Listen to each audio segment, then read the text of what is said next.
Hello बच्चों, यार आज हम लोग आ चुके हैं साइंस की वीडियो लेकर। यानी कि आज अपनी बारी है साइंस की क्लास की। और बेटा जी, जब साइंस की क्लास में आए हैं तो यार सबसे पहले हम स्टार्ट क्या करें।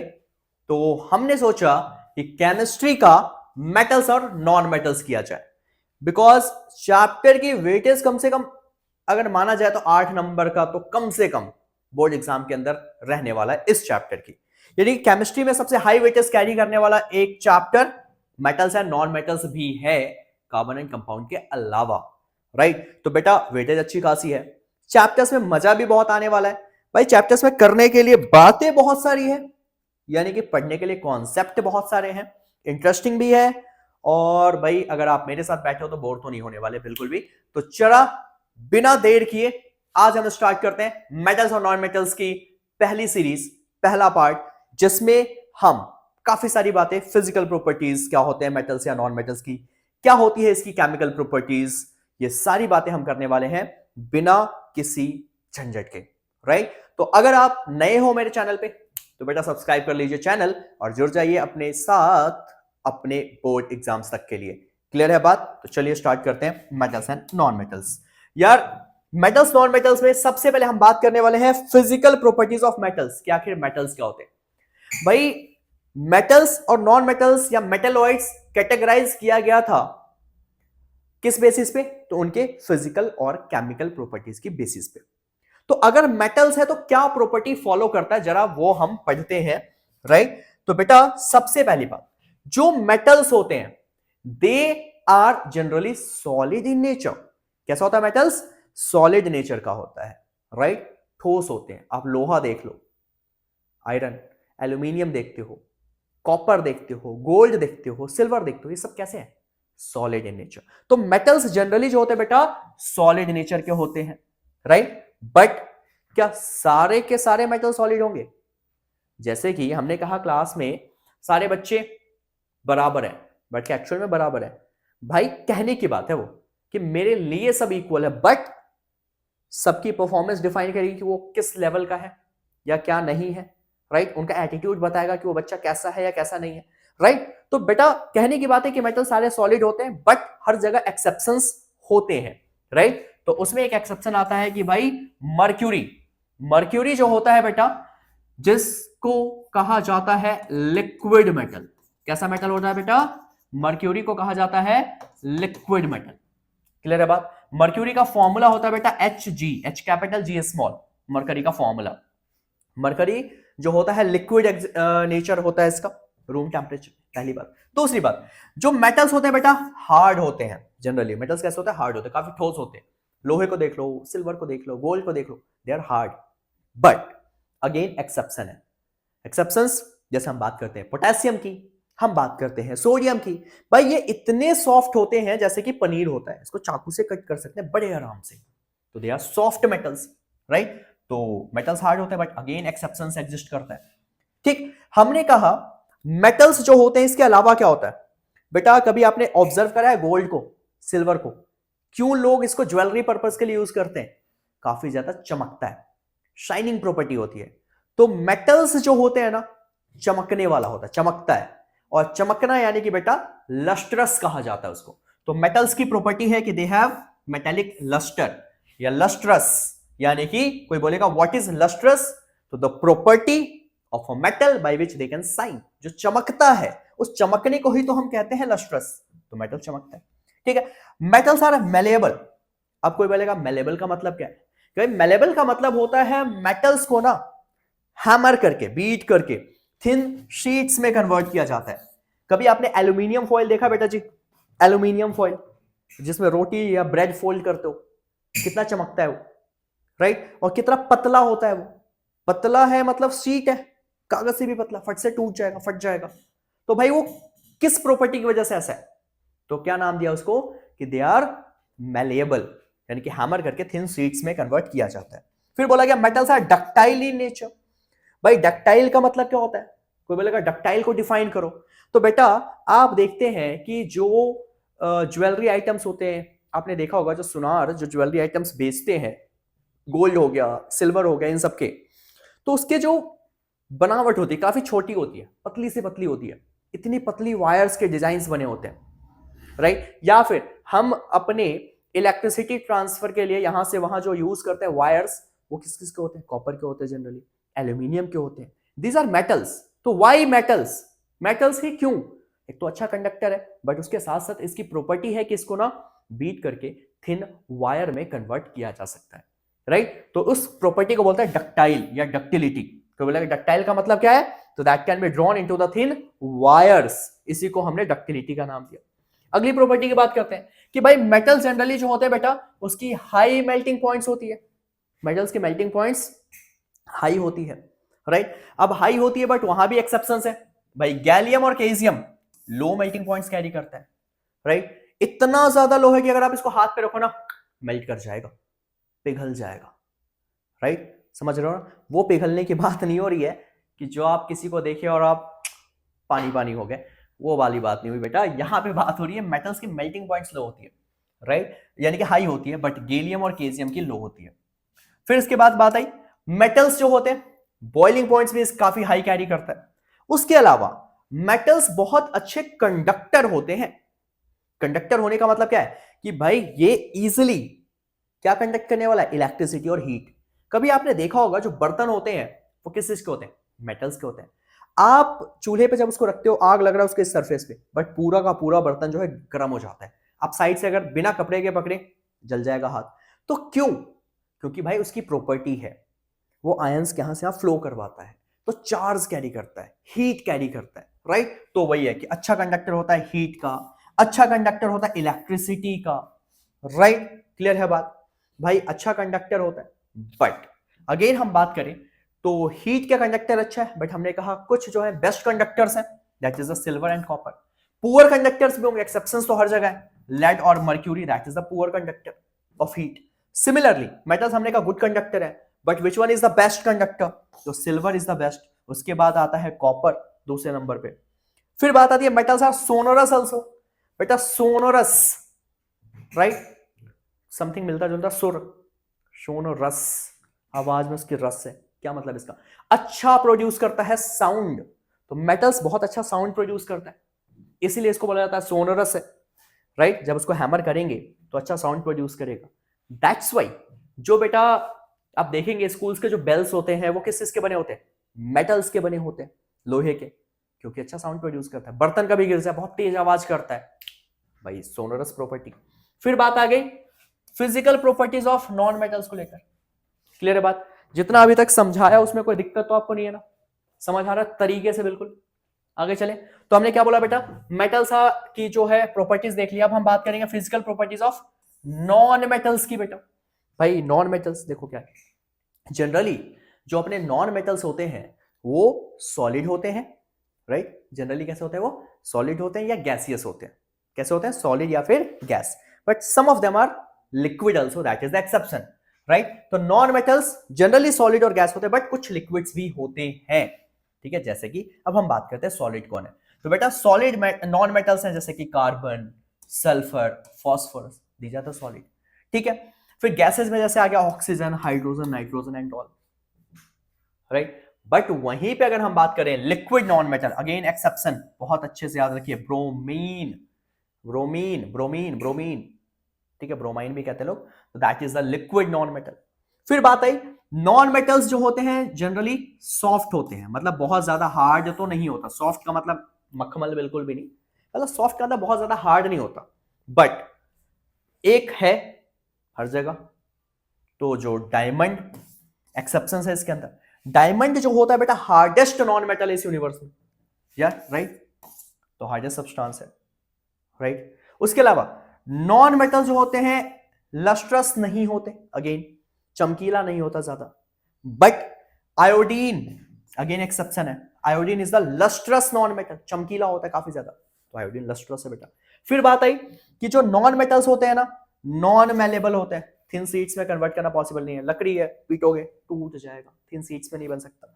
नॉन मेटल्स होते हैं नॉन डक्टाइल भी होते हैं, जल्दी से इसको थिन वायर में कन्वर्ट करना पॉसिबल नहीं है। जो मेटल्स की प्रॉपर्टीज में नॉन नॉन लगाते जो बस। तो नॉन मेटल्स अगली property generally which have solid and liquid and have low melting points, melting points भी लो होती है। जो सॉलिड और लिक्विड है उसकी मेल्टिंग पॉइंट लो होती है, ठीक है। उसके अलावा जो सॉलिड और लिक्विड होते हैं बेटा उसकी बॉइलिंग पॉइंट्स भी लो होती है। जो सॉलिड और लिक्विड नॉन मेटल्स है उसकी बॉइलिंग पॉइंट्स लो होती है, गैसियस की बात नहीं हो रही। नॉन मेटल्स जो होते हैं बेटा that are also poor conductor of heat, obvious सी बात है, हीट के भी कंडक्टर जो है पुअर है, ढंग से कंडक्ट नहीं करता, बैड कंडक्टर है। नॉन मेटल्स होते हैं बैड कंडक्टर होते हैं इलेक्ट्रिसिटी के आल्सो, ढंग से इलेक्ट्रिसिटी भी कंडक्ट नहीं करता, एज अ इंसुलेटर यूज किया जाता है। वायर्स के ऊपर देखते हो प्लास्टिक लगा होता है या टेप हम लगाते हैं कहीं पे कट जाए तो, क्यों? Plastic is a non metals, अगर नॉन मेटल है तो बेटा वो करंट फ्लो नहीं करने देगा, राइट। बट अगेन एक्सेप्शन है, ग्रेफाइट इज अ ऑब्वियस सी बात है non metal which is the good conductor, pencil के निप में होती है ग्रेफाइट, क्लियर है बात। फिर बात आती है बेटा नॉन मेटल जो होता है नॉन सोनरस, बहुत अच्छा साउंड प्रोड्यूस नहीं करता, करता है बट बहुत अच्छा नहीं करता। ये सारी बातें थी अब तक मेटल्स और नॉन मेटल्स की फिजिकल प्रॉपर्टीज को लेकर, right. Paper point of view से बैठे बेटा 20 फैब अपना बोर्ड एग्जाम, तो बेटा 2025 बोर्ड को अगर हम टारगेट कर रहे हैं 20 फैब, उससे पहले हमें सब कुछ करना है, थोड़ा सा जल्दी में है अपन, सब कुछ करेंगे। आप एक एक चीज ध्यान से पढ़ेंगे, बड़े आराम से हो जाएगा। नोट्स चाहिए कि भाई जो कराया उसके एज इट इज आपको नोट्स व्हाट्सएप पे पिन कर देना, डिस्क्रिप्शन में नंबर है, इंस्टाग्राम पे फॉलो कर लो, सब कुछ दे रखा है वहां पे, आपको सब कुछ वहां से मिलता रहेगा, राइट। आप एक बार डीएम कर देना, आपको सब कुछ मैं प्रोवाइड कर दूंगा। बट हाँ, द रीजन इज पढ़ना है, बस बात इतनी सी है, आप ढंग से पढ़े और कुछ नहीं चाहिए आपसे, राइट। वीडियोस आपको सारी मिलती रहेंगी, क्लासेस, प्रॉपर क्वेश्चंस इंपॉर्टेंट, सब कुछ, और रिजल्ट हमारा हमेशा से बेटर है, आप देख सकते हो, ये बोलने की जरूरत नहीं है, आप इंस्टा पे जाके चेक कीजिए, आपको रिजल्ट्स दिख जाएंगे पिछले जितने भी सालों में पढ़ा रहा हूं, क्लियर है बात। चलिए फिर बात है बेटा केमिकल प्रॉपर्टीज को लेकर। भाई मेटल्स की केमिकल प्रॉपर्टीज खास बात, समझने वाली चीज, बड़े दिमाग खोल के देखिए बेटा। सबसे पहले इस केमिकल प्रॉपर्टीज में हम पढ़ेंगे किसी भी मेटल का रिएक्शन विद द ऑक्सीजन, कि भाई ऑक्सीजन के साथ ये कैसे रिएक्ट करता है, राइट। तो अगर मैं बात करता हूं बेटा ऑक्सीजन को लेकर, तो मेटल्स अगर ऑक्सीजन से रिएक्ट करेगा तो बनाएगा मेटल का ऑक्साइड। क्या बनाएगा बेटा? मेटल से अगर रिएक्ट करेगा oxygen, they will form metal का ऑक्साइड, मेटल का ऑक्साइड बनाता है, ठीक है। फॉर एग्जाम्पल अगर मैंने लिया कॉपर, तो बेटा Cu कॉपर, कॉपर को रिएक्ट कराया ऑक्सीजन के साथ तो क्या बनाएगा? कॉपर ऑक्साइड, बैलेंस कर दिया, राइट। सिमिलरली अगर मैं एल्यूमिनियम को रिएक्ट कराऊंगा ऑक्सीजन के साथ, एल्यूमिनियम ऑक्साइड, सोडियम को कराता सोडियम ऑक्साइड, इस तरीके से ये चलता जाता है, ठीक है। उसके बाद कह रहा है कि कुछ मेटल ऑक्साइड, ध्यान देना आप चीज, some metal oxides are basic, कुछ मेटल ऑक्साइड बेसिक नेचर के होते हैं। क्वेश्चन अराइज होता है क्यों मेटल ऑक्साइड बेसिक नेचर का क्यों होते हैं? क्योंकि वो वाटर के साथ रिएक्ट करते हैं और अपना बेस फॉर्म करते हैं, ठीक है। Some metal oxides are basic in nature, right. कोई पूछेगा क्यों होता है ऐसा? क्योंकि that metal oxide when react with water they will form their base, metal hydroxide बनाएगा, राइट। और ऐसे बेस जो वाटर सॉल्यूबल होते हैं, उन बेसिस को एक नाम से जानते हैं, they are called as alkali. Alkali क्या होता है? वाटर सॉल्यूबल बेस को एल्कली कहा जाता है, और जो सॉल्यूशन तैयार हुआ that is called as alkaline solution. Clear है बात? इसमें कोई डाउट? सारी बातें क्लियर है। हमने कहा अगर मेटल रिएक्ट करता है ऑक्सीजन के साथ यानी कि एयर के साथ तो बनाएगा मेटल का ऑक्साइड। आगे चलते हैं बेटा। अब अगली बात आती है कि कुछ जो मेटल ऑक्साइड्स बने, ध्यान दीजिएगा, बहुत इंपॉर्टेंट क्वेश्चन बेटा, बहुत ज्यादा इंपॉर्टेंट। कुछ ऐसे मेटल ऑक्साइड जो एसिडिक और बेसिक दोनों प्रॉपर्टी शो करते हैं, या मैं ऐसे कहूं कि ऐसे मेटल ऑक्साइड जो एसिड और बेस दोनों से रिएक्ट करते हैं, उन मेटल ऑक्साइड को एम्पोथेरिक ऑक्साइड कहा जाता है। ऐसे मेटल ऑक्साइड जो एसिडिक और बेसिक दोनों बिहेवियर शो करते हैं, समझ आ रहा है, या फिर जो एसिड और बेस दोनों से रिएक्ट करते हैं, एंड ऐसे मेटल ऑक्साइड्स को हम नाम देने वाले हैं एम्पोथेरिक ऑक्साइड का। क्या नाम दिया बेटा अपने? एम्पोथेरिक ऑक्साइड का। क्लियर है बात? फॉर एग्जांपल आपने लिया एल्यूमिनियम ऑक्साइड, ठीक है, कहोगे सर एम्पोथेरिक ऑक्साइड्स के एग्जांपल, तो बेटा ऐसे दो एग्जांपल्स आपको पढ़ने हैं, that is aluminium oxide and zinc oxide.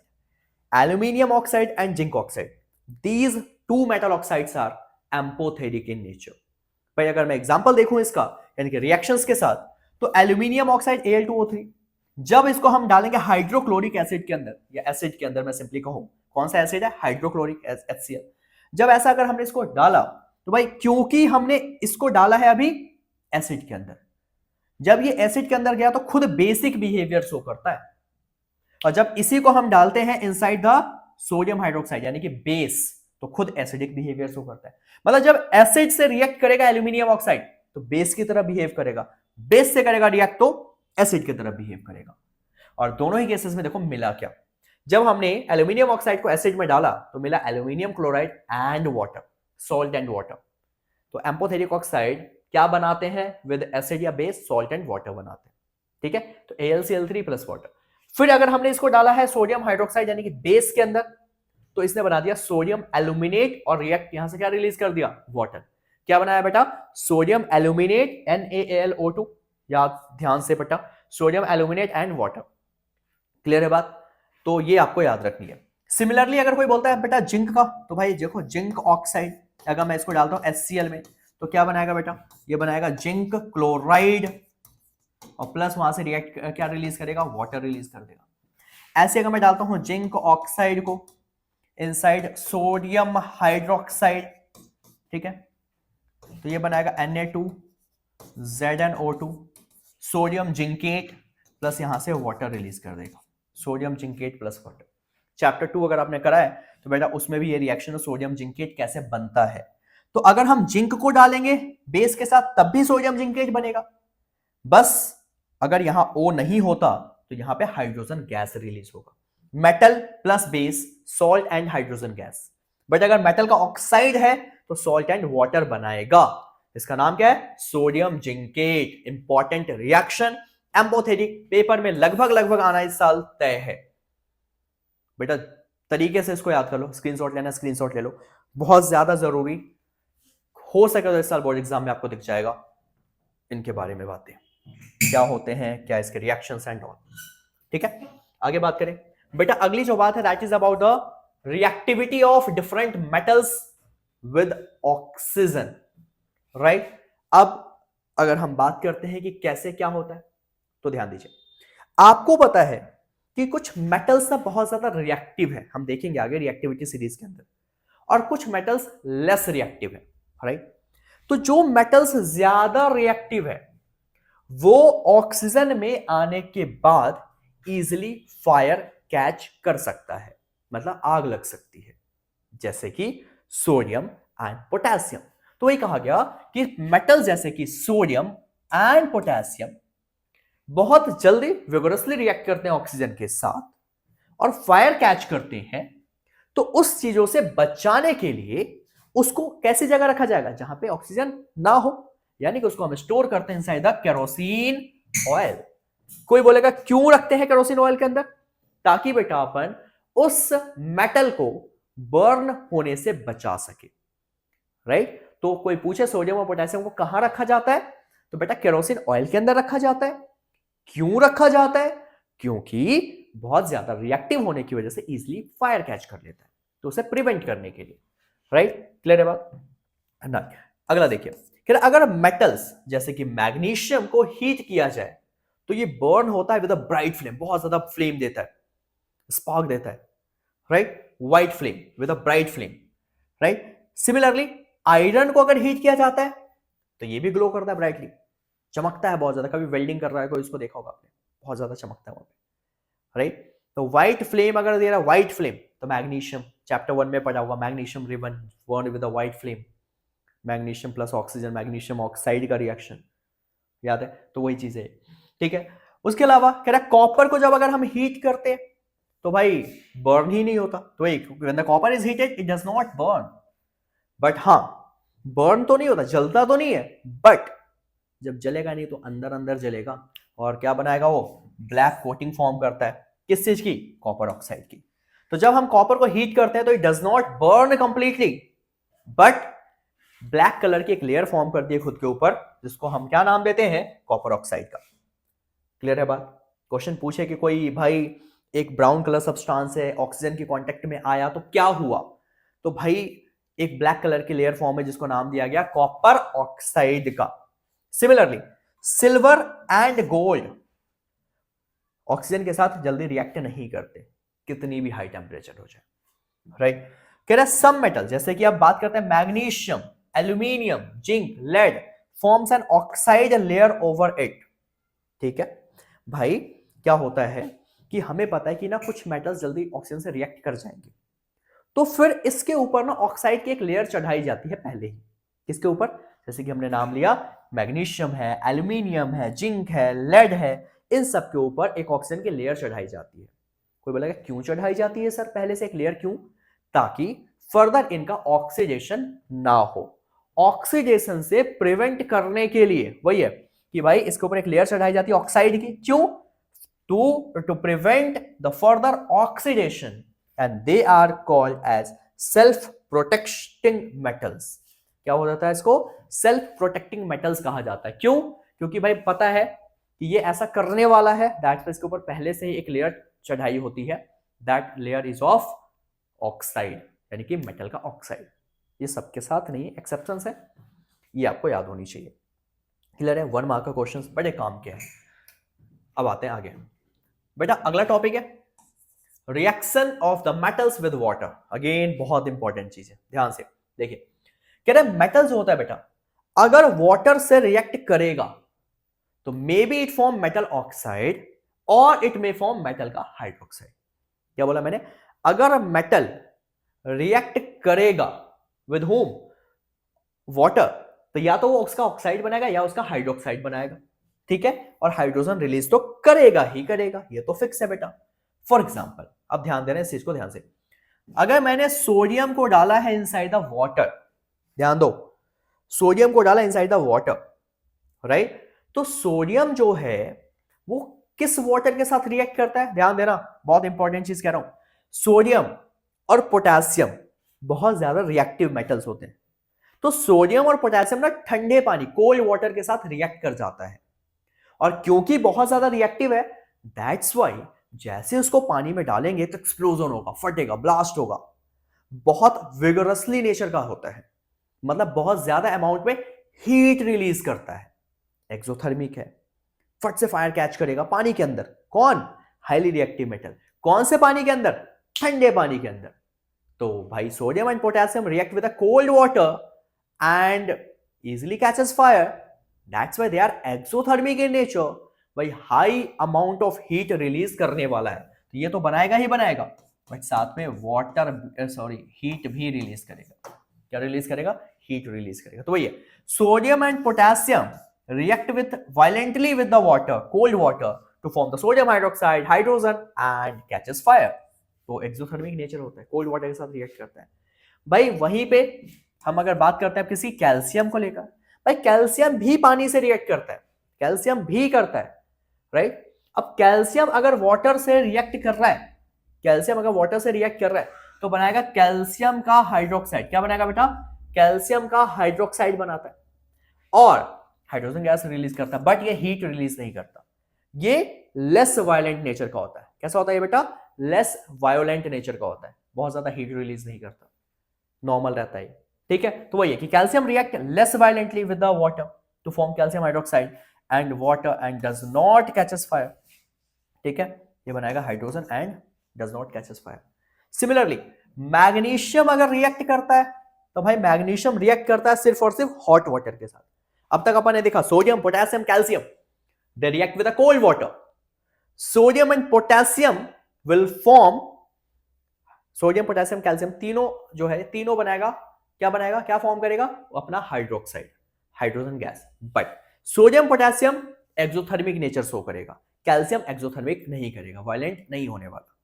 But अगर हम बात करते हैं मैग्नीशियम की, magnesium do not react with the cold water, they react with the hot water। तो magnesium react only with the hot water.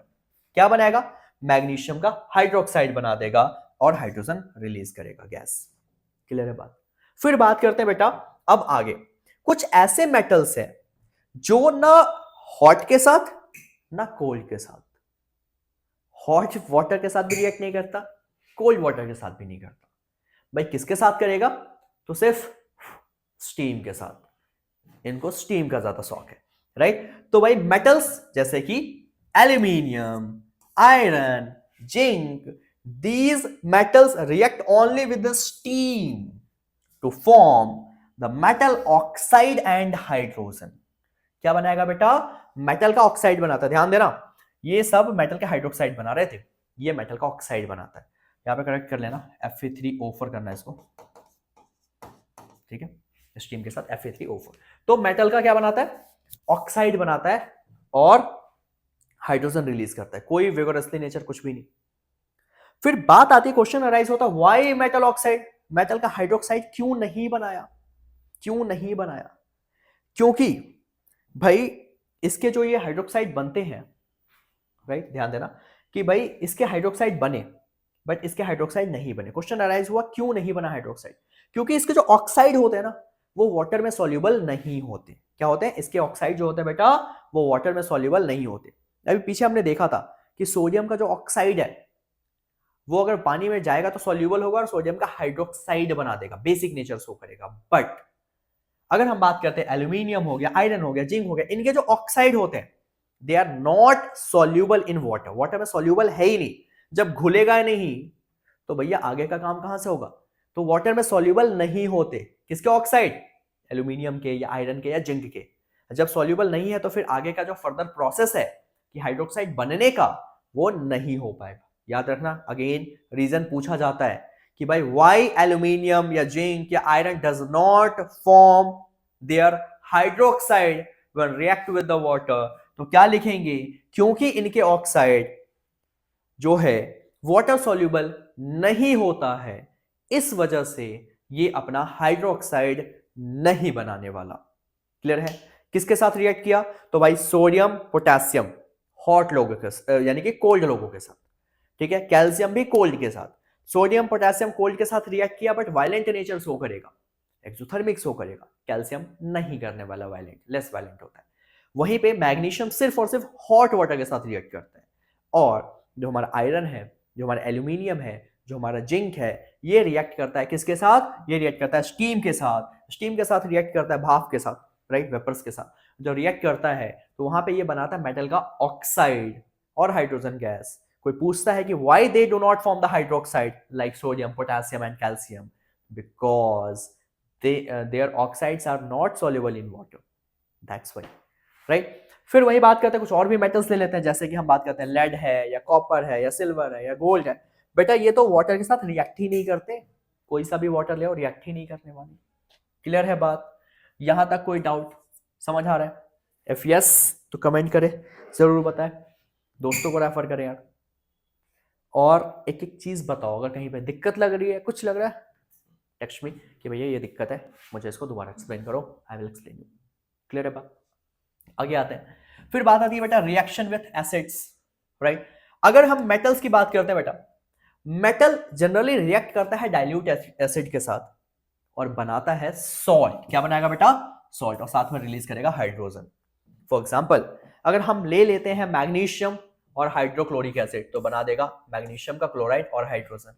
हमने ले लिया एल्यूमिनियम और HCl, तो एल्यूमिनियम का क्लोराइड और हाइड्रोजन। इस तरीके से ये प्रोसेस चलता रहेगा कि कोई भी मेटल अगर हम जाते हैं किसके साथ? डाइल्यूट एसिड के साथ, तो क्या बनाएगा? सॉल्ट और हाइड्रोजन फॉर्म तो करेगा ही करेगा। चैप्टर याद करो, चैप्टर समझो, ठीक है। आगे चले। फिर बात आई बेटा इसी में आगे कि भाई लेकिन इसकी रिएक्टिविटी ना वेरी करती है, जैसे कि मैग्नीशियम ज्यादा रिएक्टिव है, एल्यूमिनियम उससे कम है, जिंक उससे कम है, आयरन उससे कम है। ये चलता रहेगा, राइट। तो भाई ये अपने को देखेंगे अभी रिएक्टिविटी सीरीज के अंदर, ओके। फिर बात आती है कुछ मेटल जैसे कि कॉपर, सिल्वर, गोल्ड, ये तो भाई डाइल्यूट HCl के साथ रिएक्ट भी नहीं करते, रिएक्ट करते ही नहीं है, ठीक है। देखो अब एक बड़े काम का क्वेश्चन, बड़े काम का क्वेश्चन, बहुत ही झक्कास क्वेश्चन। बात आती है कि भाई हमने बोला कि जनरली जो अपने मेटल्स हैं जब रिएक्ट करेंगे किसी एसिड के साथ तो क्या बनाएगा? Salt and hydrogen gas. But one acid is there जिसका नाम है नाइट्रिक एसिड। नाइट्रिक एसिड का फॉर्मूला HNO3। कौन सा एसिड बेटा? Nitric acid. Whenever they react with metals, they do not form hydrogen gas. Salt तो बनाएगा बट हाइड्रोजन नहीं बनाता। हाइड्रोजन की जगह क्या बनाता है ये? वाटर बनाता है।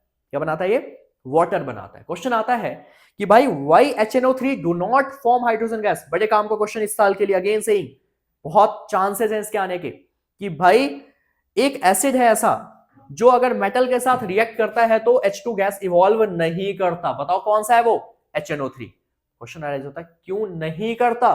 क्योंकि HNO3 नाइट्रिक एसिड बहुत अच्छा ऑक्सीडाइजिंग एजेंट है। क्या है बेटा जी? ये बहुत ही अच्छे ऑक्सीडाइजिंग एजेंट है और बहुत अच्छा ऑक्सीडाइजिंग एजेंट होने की वजह से ये क्या करेगा? उसको भाई हाइड्रोजन की जगह क्या बना देगा? उसको वाटर बना देता है। क्या बना देता है? उसको वाटर में कन्वर्ट कर देता है। ठीक है, तो वही है कि hydrogen gas is not evolve when the metals react with nitric acid because it is a strong oxidising agent and it oxidise the H2 to produce the water, right? और खुद ये रिड्यूस होके क्या बन जाते हैं? ऑक्साइड ऑफ नाइट्रोजन बन जाते हैं। क्या बन जाते हैं? नाइट्रोजन के ऑक्साइड में कन्वर्ट हो जाते हैं। फॉर एग्जांपल कॉपर डाला HNO3 में तो बनाएगा कॉपर, देखो यहाँ पे नाइट्रेट, वाटर अलग और नाइट्रोजन डाइऑक्साइड अलग निकल गया। क्या बना रहा है? वाटर बना रहा है। ये तो ये बात हो गई। बट एक और एक्सेप्शन, एक एक्सेप्शन क्या देखा हमने कि भाई HNO3 H2 गैस रिलीज नहीं करता। ये पैराग्राफ बड़े तरीके से याद रखो। क्यों नहीं करता? क्योंकि बोलो बहुत अच्छा क्या है ये? कमेंट कीजिए। HNO3 बहुत अच्छा क्या है? ऑक्सीडाइजिंग एजेंट है। बिल्कुल सही, बहुत अच्छा ऑक्सीडाइजिंग एजेंट होता है और बहुत अच्छा ऑक्सीडाइजिंग एजेंट होने की वजह से ये H2 को किस में कन्वर्ट कर देता है? वाटर में कन्वर्ट कर देता है। क्लियर है बात? चलिए, बट एक्सेप्शन याद रखिए यहाँ पे। भाई एक मेटल है अपने पास वहां पे, कौन सा मेटल? तो मैं नाम दे ही देता हूं कि भाई एक है मैग्नीज और एक है मैग्नीशियम, Mn और Mg। Manganese and magnesium, these two metals when react with HNO3 they will form salt and hydrogen gas। समझ आ रहा है क्या कह रहा हूं? जब मैग्नीज या मैग्नीशियम को अगर हम डालेंगे इनसाइड द नाइट्रिक एसिड तो भाई ये सॉल्ट के साथ साथ हाइड्रोजन गैस ही बनाएगा। ये वाटर नहीं बनाने वाला नाइट्रिक एसिड के साथ भी। कोई कहेगा ये क्यों नहीं बनाएगा सर? बिकॉज ये जो होते हैं वो बहुत अच्छे रिड्यूसिंग एजेंट होते हैं। एक भैया बहुत अच्छा ऑक्सीडाइजिंग एजेंट है, एक बहुत अच्छा रिड्यूसिंग एजेंट है। तो भैया एक कह रहा है ऑक्सीडाइज हो जाओ वाटर बन जाओ, एक कह रहा है रिड्यूस हो जाओ जी। तो नॉर्मल केस अगर एक बढ़ा रहा है तो एक कम भी तो कर रहा है, तो चीजें न्यूट्रलाइज हो गई। तो normally manganese and magnesium whenever react with nitric acid they do not going to form their what? Water. They will form salt and hydrogen gas because they are strong reducing agent। Clear है मुद्दा? Important point, important, बहुत ज्यादा important इस साल के लिए, आपके board exam के लिए। ठीक है, चलिए अब अगर हम किसी मेटल का रिएक्शन करते हैं विद देयर मेटेलिक सॉल्ट या अनदर सॉल्ट तो क्या होने वाला है? भाई अगर किसी मेटल को अगर हमने किसी दूसरे मेटल सॉल्ट के साथ डाला तो क्या होगा? तो देखिए क्या होता है। जब अगर हम एक ज्यादा रिएक्टिव मेटल को लेस रिएक्टिव मेटल के सॉल्ट में डाल देते हैं, ठीक है भाई, कपल थे बहुत ही मस्त, ए और बी अच्छे कपल थे, ठीक है, बट एक बंदा आया और हॉट सा, ठीक है, मान लेते हैं एच, बहुत हॉट बंदा था। तो इस बंदे ने अपने बंदे को छोड़ा। क्यों? भाई इसके अंदर ज्यादा क्वालिटीज थी, तो इसने इसको कर दिया डिस्प्लेस और इसकी पोजीशन को टेक ओवर कर लिया और ए यहां से बेचारा अलग हो गया, बाहर चला गया। ये यहां से क्या हो चुका है? अलग हो चुका है। कौन? ए। क्यों? इसके अंदर ज्यादा क्वालिटीज थी, ये ज्यादा रिएक्टिव था, ज्यादा हैंडसम था, ज्यादा पैसा था, राइट, सब कुछ था, तो इसलिए इसको इसने हटा दिया। तो वही बात आती है कि जब कोई, यहां पे अगर हम बात करें बहुत ज्यादा रिएक्टिव मेटल अगर किसी लेस रिएक्टिव के घर में घुस गया, उसके सॉल्ट में चला गया, तो लेस रिएक्टिव को वहां से हटाएगा और उसकी जगह को टेक प्लेस करेगा और खुद का वहां पे सॉल्ट बनाता है, राइट। जैसे कि हमने कहा मैग्नीशियम है, अगर हमने डाला कॉपर सल्फेट के अंदर तो भैया कॉपर को हटाएगा और उसकी पोजीशन को टेक ओवर करेगा, तो बनाएगा मैग्नीशियम सल्फेट और कॉपर वहां से अलग हो चुका है। जिंक को डालेंगे कॉपर सल्फेट में, भैया जिंक जो है वो भी हटा देगा कॉपर को, क्योंकि वो ज्यादा रिएक्टिव है, जिंक सल्फेट बनाएगा। ऐसे आयरन को डालेंगे तो आयरन भी कॉपर को हटाएगा और उसकी जगह को डिस्प्लेस कर देगा। ठीक है, समझ आ रहा है? अब एक बात बताओ, अगर ऐसा हो रहा है कि कोई इसकी पोजीशन को टेक ओवर कर रहा है, भाई ये बंदा अगर आया तो ये अपने ढंग से इसको रखेगा, ऑब्वियसली बात इस बंदे को अपने तरीके से ट्रीट करेगा, तो उसके चाल ढाल में, उसके थोड़े से रुतबे में चेंज आएगा। तो वही बात हो रही है कि जब एक कोई ज्यादा रिएक्टिव मेटल अपने से कम को हटाता है, उसकी पोजीशन को टेक ओवर करता है, तो भैया ऑब्वियस ही बात है उसकी कलर में चेंज ला देगा। फॉर एग्जाम्पल, अगर हमने कहा कि भैया कॉपर सल्फेट है, कॉपर सल्फेट को ब्लू विट्रॉल के नाम से भी जानते हैं, कॉपर सल्फेट को बोलते हैं blue vitriol, right, blue colour होता है। अगर इसमें मैग्नीशियम जाएगा तो इसका ब्लू कलर डिस्प्लेस करेगा, मैग्नीशियम सल्फेट बनेगा, और इस मैग्नीशियम सल्फेट का कलर कैसा हो जाएगा बेटा, अब वो कलरलेस हो जाएगा, मैग्नीशियम सल्फेट कलरलेस बन जाता है। क्लियर है बात? जैसे अब इसी में अगर मैं डाल देता आयरन, तो भैया आयरन सल्फेट बनेगा, तो आयरन सल्फेट का अपना कलर ग्रीनिश हो जाएगा, थोड़ा सा कैसा कलर हो जाएगा, ग्रीनिश कलर शो करेगा। बट कौन किसको डिस्प्लेस करेगा भैया, इसको याद करने के लिए अपने पास आ चुका है एक रिएक्टिविटी सीरीज। कौन ज्यादा रिएक्टिव मेटल है, कौन कम रिएक्टिव मेटल्स है, ध्यान दीजिए इस चीज को, समझ आ रहा है? तो बेटा अगर हम बात करते हैं रिएक्टिविटी सीरीज को अंदर, तो रिएक्टिविटी सीरीज का मतलब है कि एक ऐसा सीरीज, इसी को एक्टिविटी सीरीज भी कहते हैं लोग। तो एक्टिविटी सीरीज या रिएक्टिविटी सीरीज का मतलब है कि भाई अरेंज किया गया है मेटल्स को in the decreasing order of their reactivity, सबसे ज्यादा रिएक्टिव सबसे ऊपर, उससे कम, उससे कम, उससे कम। तो भाई वही है कि एक अरेंजिंग किसी मेटल्स की अरेंजमेंट जिसमें ज्यादा रिएक्टिव को कम रिएक्टिव की तरह अरेंज किया गया, सबसे हाई, उससे लो, उससे लो, उससे लो, और सबसे लो। लेने की बात नहीं हो रही है, लो, LOW वाला, यानी कि कम हो रहा है, राइट? तो बात हो रही है कि एक ऐसा अरेंजमेंट, एक ऐसा टेबल जिसमें मेटल्स को अरेंज किया गया in the decreasing order of their reactivity, सबसे टॉप पे सबसे हाई रिएक्टिव, उससे कम एंड सबसे कम, उसी को बोलते हैं रिएक्टिविटी सीरीज या एक्टिविटी सीरीज, राइट? अब इस रिएक्टिविटी सीरीज में सबसे टॉप पे बेटा होता है पोटेशियम, उसके बाद है सोडियम, उसके बाद है कैल्शियम, इस तरीके से सबसे नीचे होता है गोल्ड, सिल्वर, गोल्ड, प्लैटिनम, ये सबसे नीचे।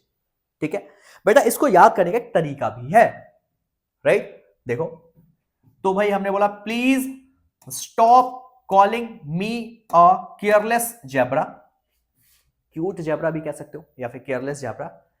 Instead try learning how copper saves gold.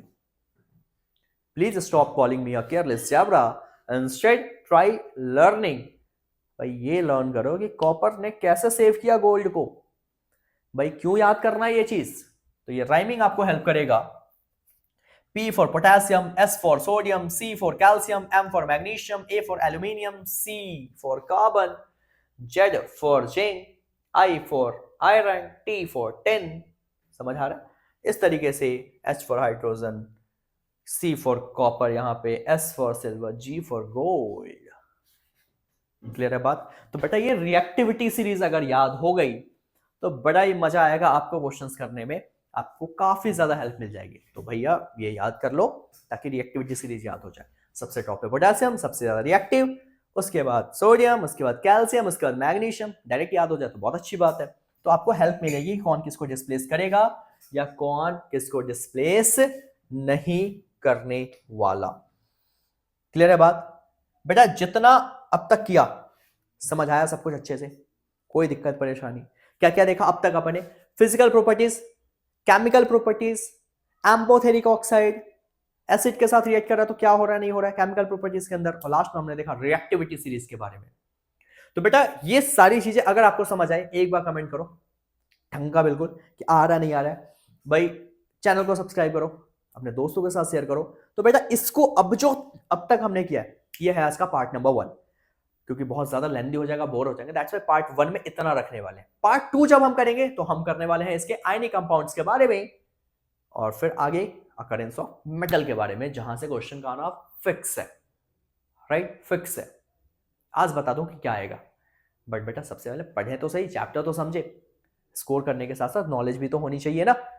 तो दैट्स वाई आप लास्ट तक बने रहे अपने साथ, ना कि सिर्फ इस वीडियो में, अपने टिल बोर्ड एग्जाम तक पूरा सपोर्ट हमारी तरफ से आपके लिए अवेलेबल है।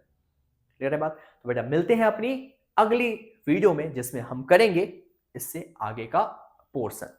तब तक के लिए जय हिंद, बाय बाय।